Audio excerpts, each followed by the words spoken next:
Alrighty guys, thought I'd make a quick video. This is my inside the bottom of the fender. I'm trying to clean out all this debris. This is my endoscope. This is a pretty good picture, right? Get that light out of there. Where's that coming from? Over here. There we go. That's all you can see in the fender. But Ryan is way down in there. Going back. So I'm down. I do the passenger side. If you guys remember, I took off. That's why they all rust out and they get full of debris. So I'm just trying to clean that out. Let me show you more of the scope. So I had this for a while. It's the the Depstech. This is the wireless one, and got a lot of cord. It's rigid. You know, it's really quite nice when it works. And I say that because it's wireless, Wi-Fi, and you're gonna lose your connection every 5 minutes. I'm telling you, it's the biggest pain in the ass. Okay, so like let's get these instructions over there maybe. Alright, so here she is, turned on after charging. That's the thing, you have to have these things fully charged and ready to go. So once that light's flashing, you can connect. And what I don't like is it never shows that it's connected. Like usually most things go to Wi-Fi up there to show it's connected. So this one does not, for some reason. But yeah, I'm a child of the 70s. I'm used to corded things. I'm not into planning ahead and making sure this is charged every time I want to use it. So therefore it disconnects a lot. Well, I just noticed something. Look at this. So this thing was awesome. It was, what saved this truck is it's undercoated, factory, maybe factory. But this bottom hole here is supposed to be a drain for the actual fender, and it's plugged up. So that's not helping things.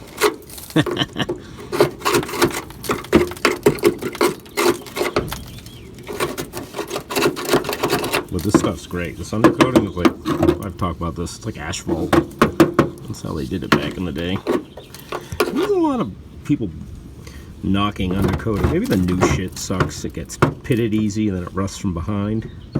Maybe in a salt climate, but I don't know. This is just West Coast, I guess. It's probably what really saved this truck, obviously. So, alright, let's get that blown out.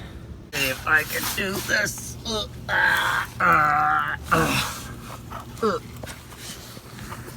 Alright, folks, so once I get a shaky, there's a glare. Let's see, where won't there be a glare? I think right there. Alright. Let's not record that yet. Can everybody see now? Because I can see now. So, I have cleaned out the fender here. This is all rust, but there was piles of sand down in there and leaves, so we got rid of all that.